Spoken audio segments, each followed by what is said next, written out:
अगर हम भगवान की कथा श्रवण करने के लिए आ रहे हैं 2 बजे 2:30 बजे तो स्नान करके आए।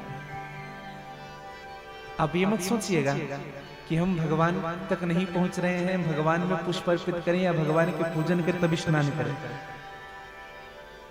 यथा संभव हो सके स्नान करें।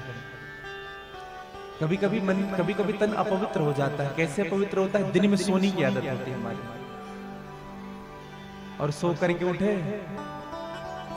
मुंह कान धोए,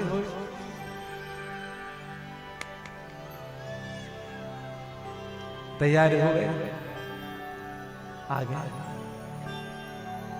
सोने से शरीर अपवित्र हो जाता है, ध्यान रखिएगा। हाँ, अपवित्र।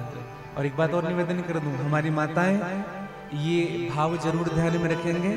सो करके उठते हैं, शाम को मुंह धोते हैं और सीधा दीपक जलाना प्रारंभ कर देते हैं। सोए अर्थात आपका शरीर अपवित्र हुआ, आप स्नान करिए। अगर स्नान नहीं कर पा रहे हैं तो कटी तक के भागों को भिगाइए, तब हम पवित्र होते हैं। वस्त्र बदलिए, उनके बाद आप दीपक जलाइए, क्योंकि दीप स्वयं ब्रह्म है। दीप ज्योतिर ब्रह्म, ब्रह्म नहीं पर ब्रह्म। पर ब्रह्म का आशय क्या? जो निराकार है, अगुण अरूप अलग अज जोई। जो भगवान अगुण है, जो निराकार है। दीप ज्योति पर ब्रह्मा, दीप ज्योति जनार्दन, और दीप हरतु में पापम। क्या कहा गया है? दीप हरतु में पापम, शुभ दीपम नमोस्तुते। हमारे हृदय के पाप को समाप्त करता है। देखो, प्रतिदिन दीप जलाने से क्या होता है, ध्यान से सुनिएगा। प्रतिदिन जो व्यक्ति दीप जलाता है उनके पाप शमन हो जाते हैं। ठीक है, आप संध्या नहीं कर रहे हैं, एक भी संध्या नहीं हो पा रही आपसे। त्रिकाल संध्या तो बहुत दूर की बात है, एक भी संध्या नहीं हो पा रही है, कुछ मत करिए। आप प्रातः भगवान के सन्मुख दीप जलाइए और संध्या के समय भगवान के सन्मुख दीप जलाइए। आपके मन, वचन और कर्म की पाप समाप्त हो जाएगा। मनसा वाचा कर्मणा।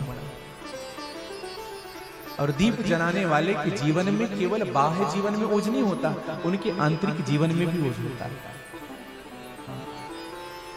अंदर के जीवन में भी जो व्यक्ति प्रतिदिन आरती करता है, प्रतिदिन उनके चेहरे का तेज देखिएगा, उनके चेहरे की ललाट का प्रकाश देखिएगा। जो मंदिर के पुजारी होते हैं, मैं आपको निवेदन कर दूं, जो नियमित रूप से मंदिर के पूजन करते हैं, भगवान से संबंध बना करके रखते हैं, उनकी सेवा करते हैं, स्नान कराते हैं, भोग लगाते हैं, जो नियमित करते हैं, उनके चेहरे की तेज देखिएगा। वो तेज उनको वहां से प्राप्त होता है, भगवान शिव से प्राप्त होता है। अरे ये बात तो छोड़िए, जो मंदिर में झाड़ू भी लगाता है ना, उनके चेहरे का तेज देखिए। जो मंदिर की सेवा करता है, जो पोछा करता है, जो भगवान की किसी भी प्रकार से सेवा करता हो, सत्य मानिएगा उनके जीवन में ना तेज ही तेज हो जाता है, तेजमय जीवन बन जाता है उनका। पाप तो ऐसे ही समाप्त हो जाते हैं उनके, सेवा करने से पाप समाप्त हो गया।